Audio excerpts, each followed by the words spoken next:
Shalom, salam sejahtera untuk kita semua. Firman Tuhan yang akan kita renungkan pada saat ini diambil dari Alkitab Perjanjian Lama, Yesaya pasal 40 ayat yang pertama sampai dengan ayat yang ke-11 dengan perikop berita kelepasan. Sebelumnya, mari kita bersatu hati di dalam doa. Bapa di sorga, saat ini kami ingin merenungkan bagian dari kebenaran firman-Mu. Berkati kami dengan kuasa Roh Kudus-Mu, agar firman-Mu meneguhkan iman kami. Di dalam nama-Mu kami berdoa. Amin. Saudara yang dikasihi Tuhan, Yesaya 40 ayat 1 sampai 11, demikian saya bacakan untuk kita. Hiburkanlah, hiburkanlah umatku, demikianlah firman Allah-Mu. Tenangkanlah hati Yerusalem dan serukanlah kepadanya bahwa perhambaannya sudah berakhir, bahwa kesalahannya telah diampuni. Sebab ia telah menerima hukuman dari tangan Tuhan 2 kali lipat karena segala dosanya. Ada suara yang berseru-seru, persiapkanlah di padang gurun jalan untuk Tuhan, luruskanlah di padang belantara jalan raya bagi Allah kita. Setiap lembah harus ditutup dan setiap gunung dan bukit diratakan.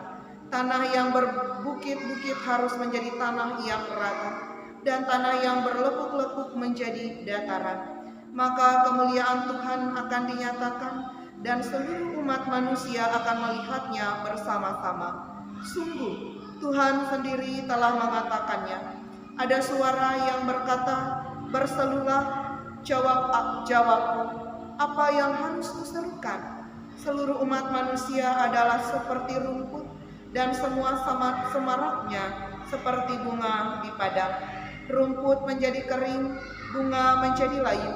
Apabila Tuhan menghembusnya dengan napasnya, sesungguhnya bangsa itu seperti rumput. Rumput menjadi kering, bunga menjadi layu, tetapi firman Allah kita tetap untuk selama-lamanya. Hai Sion, pembawa kabar baik, naiklah ke atas gunung yang tinggi. Hai Yerusalem, pembawa kabar baik, nyaringkanlah suaramu kuat-kuat, nyaringkanlah suaramu, jangan takut. Katakanlah kepada kota-kota Yehuda, lihat itu Allahmu, lihat itu Tuhan Allah. Ia datang dengan kekuatan dan dengan tangannya ia berkuasa. Lihat, mereka yang menjadi upah jeripayahnya ada bersama-sama dia, dan mereka yang diperolehnya berjalan di hadapannya. Seperti seorang gembala, ia menggembalakan kawanan ternaknya dan menghimpunkannya dengan tangannya. Anak-anak domba di pangkuannya, induk-induk domba dituntunnya dengan hati-hati. Amin. Shalom. Jemaat yang dikasihi dalam Tuhan kita Yesus Kristus. Konteks nas kita Yesaya 40 ayat yang pertama sampai 11 ini, yaitu pada saat bangsa Israel berada di pembuangan ke Babel. Ketika bangsa Israel hidup di pembuangan penuh dengan penderitaan, berada di pembuangan juga merupakan suatu hukuman atas ketidaktaatan bangsa Israel ini. Saudara yang dikasihi oleh Tuhan kita Yesus Kristus, dalam nas kita pada saat ini, Nabi Yesaya adalah nabi yang diutus oleh Allah untuk melayani bangsa Israel dan datang kepada bangsa Israel ini secara khusus untuk menyampaikan, yaitu berita kelepasan, pembebasan dari Allah bagi bangsa Israel yang pada saat itu berada di pembuangan. Saudara yang dikasihi dalam Tuhan kita Yesus Kristus, Allah ia berbelas kasihan kepada bangsa Israel ini. Allah mengampuni dosa mereka, Allah mengampuni pemberontakan mereka yang telah mereka lakukan di sepanjang waktu yang telah lewat. Dan di sini Allah sendiri sebagai Raja yang akan turun tangan untuk menyelamatkan bangsa Israel ini. Saudara yang dikasihi dalam Tuhan kita Yesus Kristus, berita kelepasan ini sekaligus juga merupakan yaitu berita penghiburan bagi bangsa Israel, di mana di tengah situasi mereka dalam penderitaan, mereka harus tetap sabar supaya mereka tetap bertahan di dalam penderitaan. Bahkan di tengah semua itu, selain mereka bertahan, mereka juga harus mempersiapkan diri sebaik-baiknya, yaitu untuk menyambut kedatangan Sang Raja Pembebas. Meskipun mereka berada di bawah pembuangan, di bawah tekanan, di pembuangan di Babel ini, mereka harus tetap mempersiapkan diri untuk menyambut kedatangan Sang Pembebas.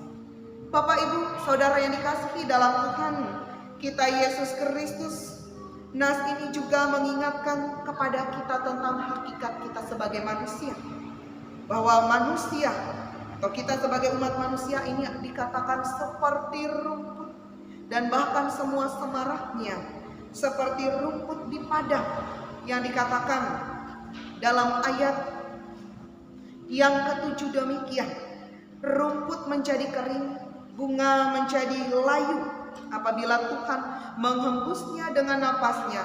Sesungguhnya lah bangsa itu seperti rumput.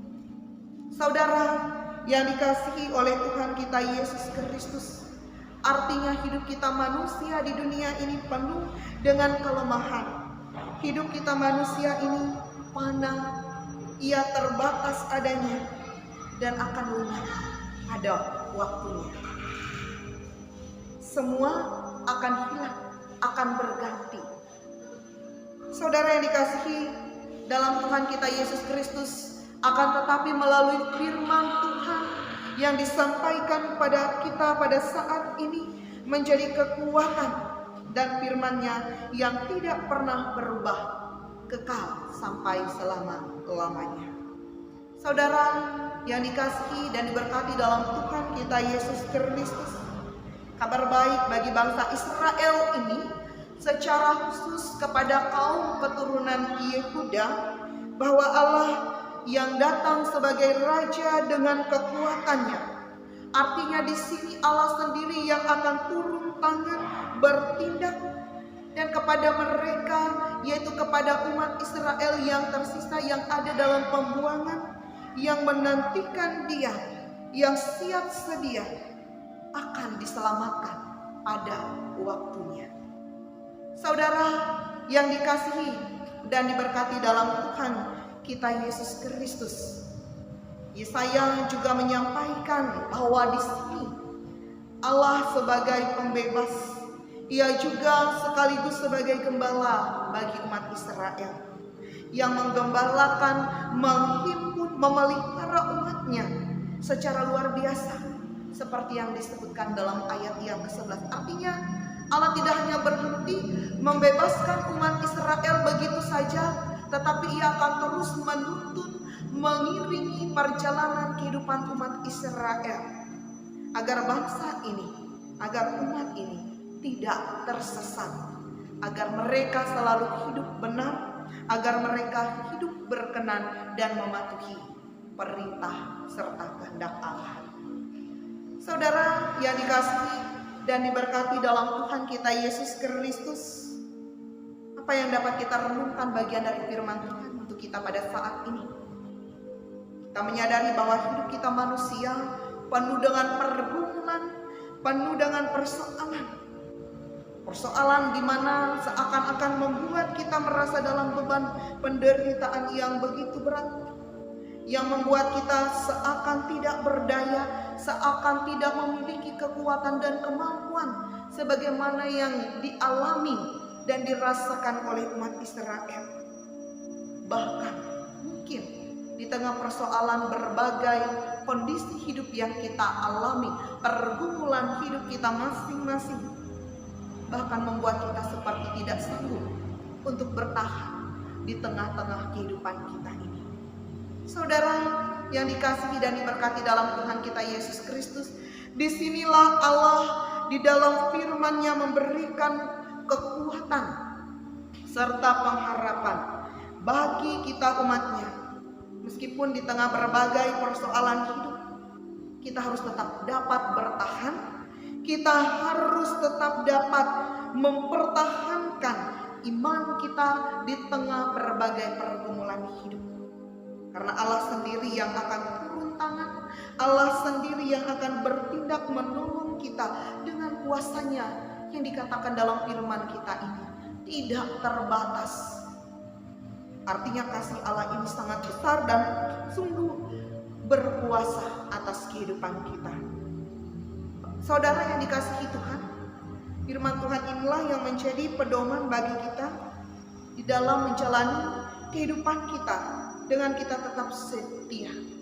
Dalam kesetiaan kita harus juga tetap selalu bersiap sedia setiap saat untuk mau dituntun, dipelihara sesuai dengan perintah Allah, yaitu untuk hidup yang benar, mematuhi perintahnya. Saudara yang kekasih dalam Tuhan, menjadi kekuatan bagi kita melalui firman yang Allah berikan, memperlihatkan bagaimana kuasa Allah jauh melebihi kuasa-kuasa roh-roh jahat yang ada di dunia ini, atau berbagai pergumulan yang berat. Kita melihat, saudara yang dikasihi Tuhan, bagaimana umat Israel yang menjadi umat yang dibuang, yaitu di Babel, di tempat pembuangan. Betapa apapun, sehebat apapun kuasa dan penindasan yang dilakukan oleh Babel, yang dialami oleh umat Israel, namun tidak dapat dibandingkan dan tidak dapat menggagalkan rencana Allah supaya hidup umatnya tetap berkenan di hadapannya. Saudara yang dikasihi Tuhan, kasih setia Tuhan ini adalah harta yang paling berharga dalam kehidupan kita orang percaya. Harta yang paling berharga adalah kasih setia Tuhan, di mana segala hal yang mungkin saja dalam dunia ini mengecewakan saudara, mengecewakan Bapak Ibu dan kita semua, membuat kita merasa putus asa. Tetapi kasih setia Tuhan yang tidak pernah mengecewakan kita, tidak pernah meninggalkan kita, sebagaimana firman-Nya hari ini. Ia memberi pengharapan, Ia menjadi kekuatan agar kita tetap setia dan bertekun. Saudara yang kekasih dalam Tuhan kita Yesus Kristus, kasih setia Allah tidak hanya terbatas, hanya sebatas kata-kata yang indah saja. Tetapi kasih setia Allah ini nyata dan berkuasa mengiringi perjalanan kehidupan kita hingga saat ini. Nyata bagi kita. Dialah yang menyatakan kasih-Nya bagi kita hingga saat ini. Bahkan kasih Tuhan yang meneguhkan iman kita di tengah-tengah pergumulan hidup kita di dunia ini. Karena itu, saudara yang dikasihi dalam Tuhan, teruslah kita setia, teruslah kita memiliki pengharapan, dan teruslah kita siap sedia dengan penuh sukacita dalam pengharapan dan iman yang benar, untuk terus menaruh hidup dan pengharapan di dalam Tuhan Allah kita, memberkati kita melewati kebenaran firman-Nya. Amin. Mari kita berdoa. Terima kasih Tuhan atas firman-Mu yang telah kami renungkan bersama pada saat ini. Kiranya firman-Mu tadi memberi kekuatan dan pengharapan bagi kami umat-Mu, secara khusus di tengah kami menjalani kehidupan kami, di tengah berbagai pergumulan di dalam dunia ini. Biarlah Engkau yang menjadi kekuatan bagi kami hari tiap hari. Amin.